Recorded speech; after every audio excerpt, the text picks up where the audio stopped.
around eating peace. All kinds of questions come in to me about compulsion. And as a result, for the first time, I am doing a half-day online retreat on Sunday, March 19th, from 8 to noon Pacific time at the time of this recording.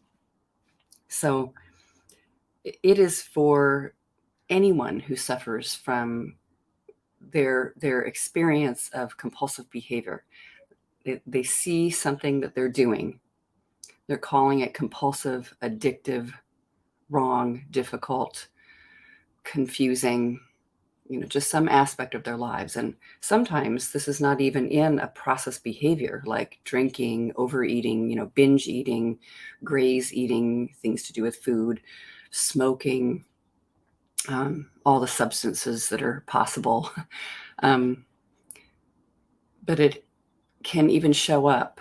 I had a question from a reader, a Q&A watcher, somebody really involved in diving into compulsion that came not about eating. And this person was just simply noticing extreme judgmental thinking. That's what the person was calling it, judgmental thinking about another person repetitively, and feeling like, wow, that almost feels compulsive. The way I'm seeing that, it just goes into that, and I'm on that track, and it's like a beam of light is shining on this thing that I'm looking at outside in the world, and I'm just seeing it with immense criticism and almost rage or discomfort, and I'm feeling horrible about it, and I think it's wrong that I'm doing it. So, and then, subsequent activities or things that'll go on because this is the way we're thinking, like a lot of just keep your mouth shut, get away from that, do not react. We need to make boundaries and rules around this. Take yourself out of the house, go on a walk. You need to meditate. Just a lot of directives about how to handle this problem of the mind going off into a thought storm. So, really, I thought today there's so much similarity. This Tuesday Q&A is born out of the Eating Peace, an Eating Peace Facebook group, and people asking questions about eating and disturbance with eating and thoughts about eating and stopping the way they're eating. But really, it is the same thing. It's the same experience. So I love that we can sort of band together this compulsive experience that we're calling compulsive, addictive, where we're compelled to do something, where something has descended upon us, in this case, thoughts about this other person. And it feels unwanted. It feels like this shouldn't be here. It's the wrong thing that it's here. I don't like it. I need to get rid of this. It means something about me.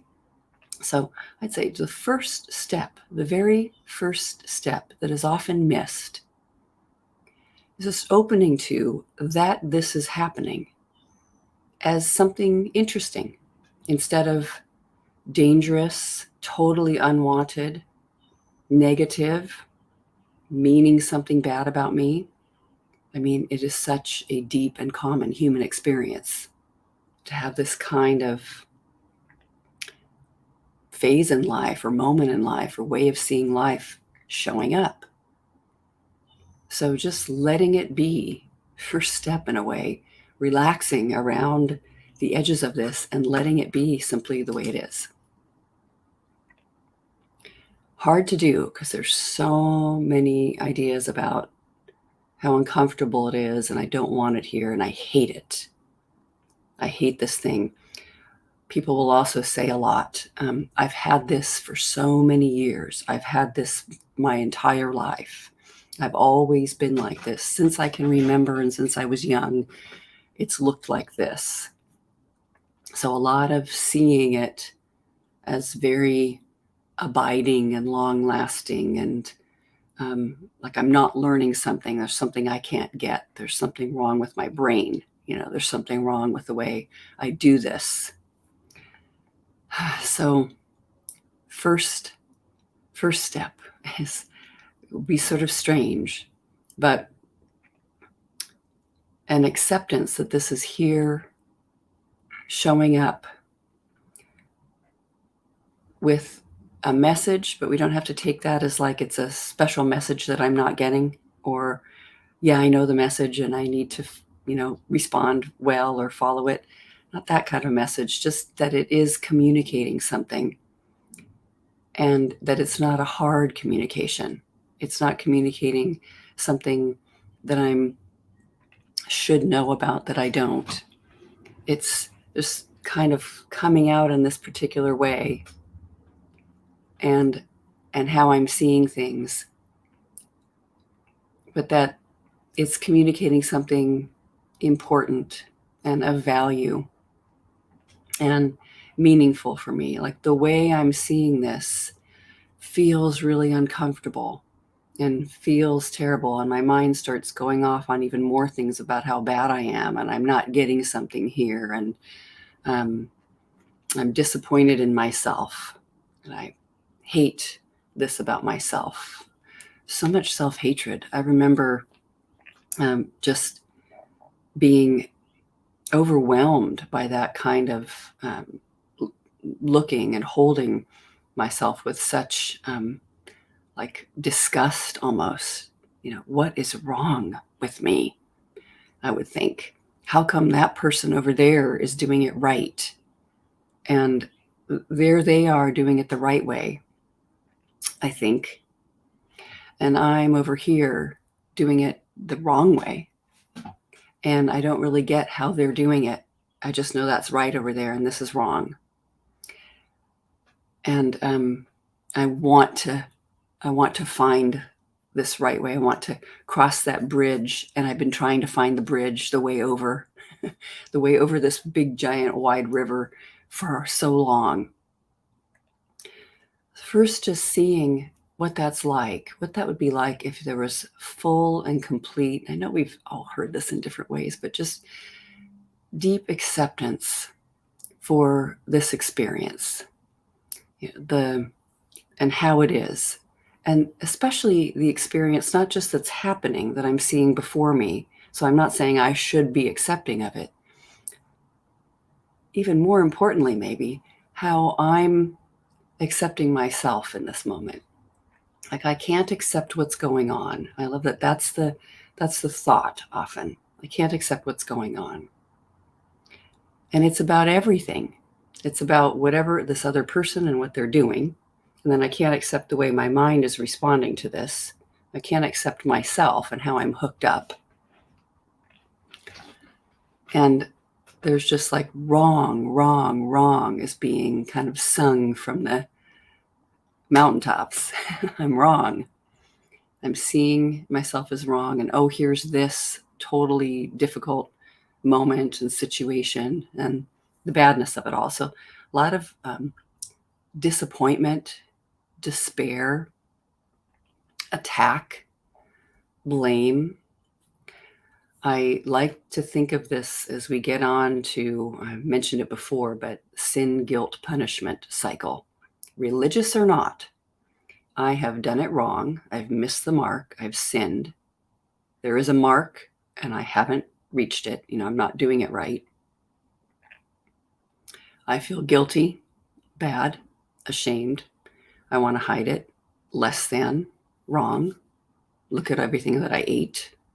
Look at what I'm thinking. If somebody could see into my head and see everything that I'm thinking, if this person who I'm thinking about knew what I was thinking, that would be frightening.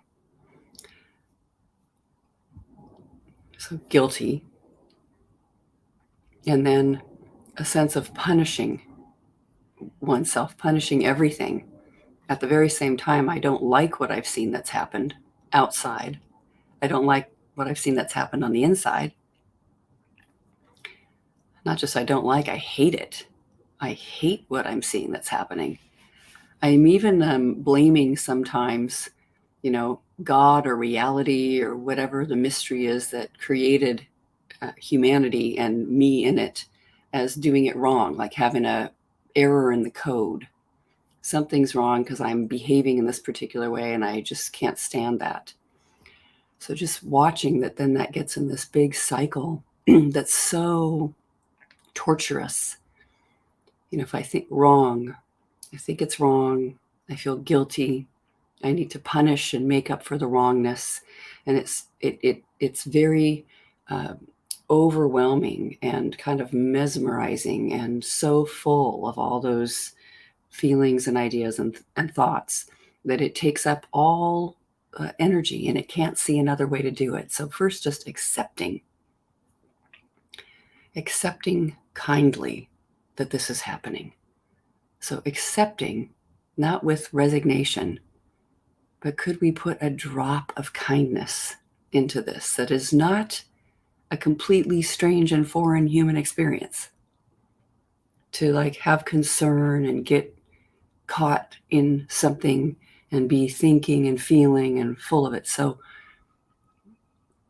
to feel a sense of kindness about whatever's happened. First of all, with me, and not like trying to kind of bolster up, I'm in the right position for seeing it the way I see it. That person did it wrong. There's something right here, and my brain is even doing it wrong. But seeing, something painful has happened, difficult. That person is, let's put it this way, being themselves. I'm having judgment about it. They shouldn't be like that. There's sort of a starting point of just noticing the mind begin with, they shouldn't be that way. Often so this person that asked this question was noticing just the mind filled with how much the person shouldn't be doing it the way they're doing it. And just so activated, like, fireworks going off everywhere about how much they shouldn't be doing it the way they're doing it. And I'm disappointed and angry and furious and sad and hopeless and all of it. But sometimes that very way of thinking then leads to soothing behaviors like eating, drinking, watching TV. And that's actually sort of a kind interrupter. It seems like it's like there needs to be some kind of soothing, comforting experience here, because look at what I'm thinking and believing when that person should not, and that thing shouldn't have happened, should not be the way they are. So of course I want comfort and to fill something that's empty here, and to just experience something differently and take my mind off of it, as we say in English, take my mind off this. So, that the behavior in what we're calling compulsion or addiction is sort of a medicine trying to come in and do something here, like it's tied itself to being disrupted about life. So coming in and offering a solution best it can. It's just, of course, then we do that, and there's hurt and sorrow and anger and punishment and difficulty about that behavior. But so back before that happens, in this situation, could I bring some kindness? I bring some kindness to what's happening here, to myself, not to the other person. I know we all think we should be kind to the other person, kind in our thinking. That's where it goes. Can I actually offer myself some kindness, the nature of my heart opening, gentle with that I'm having a reaction to life. So there that person is showing up the way they do, and I'm triggered, like that word, triggered. It's as if something like you pull a wire or you trip a piece of rope or something, and all of a sudden, kaboom! That's what happens. Really used to it. It's like triggered by what's happening. It's assuming a bunch of stuff I've had a pattern. I've been used to seeing it this way. It means something about me that's wrong. I'm in a bad position here when that person does it like that. Just to see some kindness, just a drop of kindness. I love asking this question. What would kindness do? What would kindness say? Not that I should do it. What would kindness say to me? What would kindness do with me? How would kindness be when I'm experiencing it the way I'm experiencing it? What would if kindness came in and talked to me, was a voice of kindness came in, which I have access to within, about what's happened? What would it say? And like there's that so in this case, this inquirer was saying they feel like they have compulsive thinking about others. And in this case, especially one person that was important to them, same types of thoughts over and over again. Probably many of us have noticed that. I can see that within. There they are. That's how they are. That's my definition of that person. It's always been that way. I've had this for a really long time. That's the way that person is. And, I need to watch out or defend or be careful or worry or whatever I need to, or withhold when I'm dealing with that person. Okay, because otherwise, danger, danger. So just seeing that I'm looking at it that way for this moment. And here's my proof that they do it that way. They say that. They're living their lives and showing up like that. And I start to believe, and my perception is that I'm less than, or I'm unkind to myself. The way I'm just seeing it, period, is quite unkind to myself. It must mean I have no place here, that I can't ever get what I want, that I'm have to live unhappily with this, that I can't ask for what I want, that I don't even know what I want, or whatever it is that you're saying, that they should be different. It starts all with, wow, they should be different. And all those shoulds come in. Okay, there they are. Life should be different itself. So I know in the work of Byron Katie, we ask 4 questions. Like, first of all, is that true? That it should be different? That person should be different? What happened in the world should be different? Is it absolutely true? But to answer the question with such depth of kindness, it's different than answering that question with, well, it happened, so I guess it's not true. They should be different. Well, it was the way it was. That's reality. Slap, slap. Really seeing, wow, I would love for that to have been different. And if I'm resting, if I'm like talking to myself like I'm the most kind-hearted grandmother, I often say this in my eating peace programs, if I'm the most kind-hearted grandmother or grandfather, wise, kind-hearted, thoughtful, open, incredibly unconditionally loving, solid, powerful, and empowered in a really good way, speaking to a little child that's learning. And I've got both parts of myself there. What would the kind-hearted grandparent, how would they be with the little child that's beginning to think I can never get what I want. This doesn't work out for me. That person is just so horrible, or whatever, or the thing that happened is bad. And here's my brain, taking off and going wild with judgment. And so my brain even shouldn't be that way. If I answered the question, is it true? With that frame of reference. Oh, is it true, honey? Is it true that shouldn't have happened? They shouldn't be like that. You can sometimes answer, that's what I love, that first question it could be a yes, instead of, oh, it's always not true, or anything like that. just sitting with, is it true all day about something that's happened? Is it true it shouldn't have? Well, I don't know. I know it went the way it did.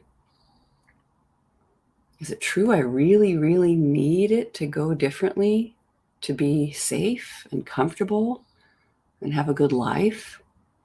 Am I that dependent on life? And I don't mean that in a bad way or like negative, like, oh, I'm so dependent. You just feel like it wants to flip into what's wrong with me and lean into that. Is it true? Can I absolutely know it's true? It should be different. It's like being able to hold the sting of something hurting, that it's okay that it stings and hurts, and that part of me way down below, maybe even logical thinking, is just so anxious and so frozen and so caught in, oh my gosh, this is a really untenable, dangerous, difficult situation, and I have no choice here.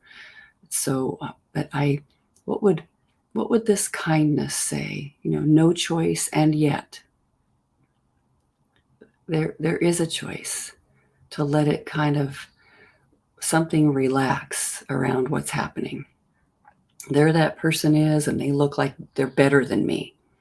There that person is, and they look annoying to me. And there that person is, and they look like they don't care about me. What would kindness do? How would kindness be with this on the inside of myself? Just noticing there's reality being as it is. It's shown up like that. But even my perception of reality might not be the whole picture. I'm seeing it like I'm less than and missing, and there's something wrong over here. The minute I believe that shouldn't be that way, I am in the shouldn't be that way mindset. And I begin to think I shouldn't be this way. And there's a panic inside. I am saying I shouldn't be that way. And of course I would panic and be very disappointed and want to go help myself out in some way or soothe myself. I'd be attacking myself about the way that I'm seeing and thinking about things. So this question, who would you be without your story? That shouldn't be happening the way it's happening, and everything that it means, especially so we're not saying you should accept it. That's the way the world is. That's what the work is here. Who would you be without your story? Get a different story. Come on. Shape up. Come on. Just relaxing with, how would kindness be here? What would kindness do? Even answering these 4 questions. What's here, even though something really difficult and painful has happened? And my mind has been in reactivity. And I felt sad and turmoil and danger rise up. What would kindness do?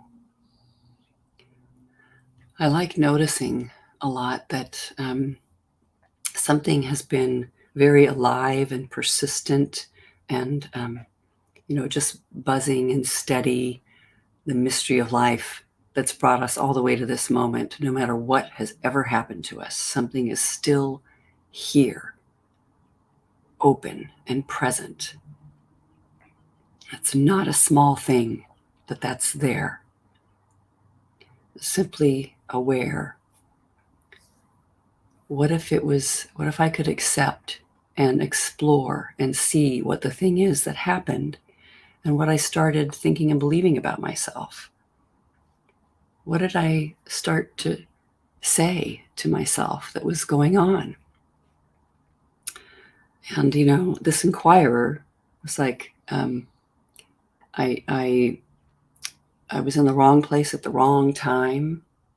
I picked the wrong person to be in relationship with in that moment. And this can be anyone. It doesn't have to be like a primary relationship in life, like a mate. It can be, a boss. I shouldn't have taken the job. A housemate. I shouldn't have said that it was okay for this person to move in. I shouldn't have ever engaged with that person in the first place. They'll have all kinds of go back in time and retroactively fix the thing. We should have just never shown up with this in the first place. And I shouldn't have, I missed something there. I was wrong. And they were just taking off into still the perceptions of the story. So if I didn't know that that's what anything meant, if I didn't know it meant something harsh or difficult or wrong or deep kindness, or just deep acceptance to what's happened and what is about the self and about the way the mind is working, is there an invitation here that can say, wow, look at this reaction? Is there something that, since this reaction is happening so strongly, that I'd like to explore better, that I'd like to see, that I get maybe so trapped, or so crunched down in hating the way it all goes that I can't even see any kindness for this, or can't even understand anything about the situation and what might be interesting or open-minded or useful or just something aware. It doesn't even mean I have to see this situation that's happened that I don't like. Childhood, for example. A lot of people have very difficult things that have happened in childhood that get into addictive process. Many of us know that. But to see, we don't even have to have the thought, I have to get all over all these things from childhood before I can be peaceful. What if even that wasn't true? Should. What if the shoulds are just not the case, and I could rest, relax in kindness in this moment and be open? Who would I be without my story is just an amazing and strange question, because the mind is just full of story. We'll just be seeing it and kind of seeing it the way we see it and thinking the way we're thinking in the moment. And it's just the way it's running. And who would I be, and what would kindness do? How would kindness be in this situation? So being open to the 4 questions, but not even forcing myself to answer the 4 questions in a certain way. I like the 4 questions, and then finding turnarounds. They're just so amazing that you could follow those simple directions. But if I let myself be where I am in this moment now, step 1, that is a highly missed thing. There'll be like a panic about needing to change and fixing it and altering it and soothing it and getting help and getting advice and just all of it. Who would I be without needing to do anything about this? Just holding kindness openly. Who would I be if it was all entirely acceptable in this moment? And all these memories or images about what has happened, what happened yesterday that I didn't like, or that the mind is even activated and busy. Who would you be without the story? My mind is activated and busy, and it shouldn't be. It's amazing, just sinking into rest, relaxation, rest, and what that kind-hearted grandparent would do. But this is just the one first step. There's a flow of movement here, but allowing yourself to feel the kindness applied to any of these moments, even the mind itself. A wonderful first step that is very often missed. There'll be just such a panic and clutch down about what needs to happen here. Oh my God. Just relaxing on what's happening is what's happening, and it's totally okay. Kind of a shocker. It's okay that what's happening. Even a wanting has to be okay, because there it is. I want it to be different. I want to go eat the food. I want to go do that. Allowing kindness to come in and just be bathed in kindness around it being acceptable, what's happening. Totally acceptable. Even if life is happening for me and not happening to me like I'm a victim of it. What an amazing opening. And it's not like I should be thinking, what is life happening for? Like life is happening for me. No. We don't go there. Like it's just a new thing that the mind might grab and go, oh, yeah, right. That's the way I should be seeing things. But what if it was life happening for me and noticing it's over? And we're learning here. And we're opening. And we're being with what is. And I'm okay. Even if I'm actually missing nothing. And anything that my mind is talking about can't be the truth with a capital T, especially if it's stressful. It means I'm kind of, like I'm seeing it the way I see it, and it's making an effort to be safe, which is what minds do. And even that's not personal. Yeah, who would I be without my story? Who would I be without my story? A lack of acceptance story. What would kindness do? What would kindness say? So let me know how it goes. And if anybody is interested, we'll do this work together. We'll have 4 hours together on March 19th. See how it goes, no matter what compulsion you suffer from. I think it should be very interesting. Not just eating issues or woes, but even this, like you're seeing yourself as what my problem is this judgmental thinking, as the Inquirer was saying. It's incredible, wild, judgmental thinking. And how we might find some relief from that repetitive cycle that we get into that has guilt and punishment involved in it. And just seeing what happens if we inquire deeply, finding some relief from that cycle. So if you're interested in that, workwithgrace.com. And yeah, click on retreats and just scroll around and find it there. And perhaps wherever this is, it'll be below the video. We'll see a link to that. All right. Take good care. Let me know how it goes. Lots of love.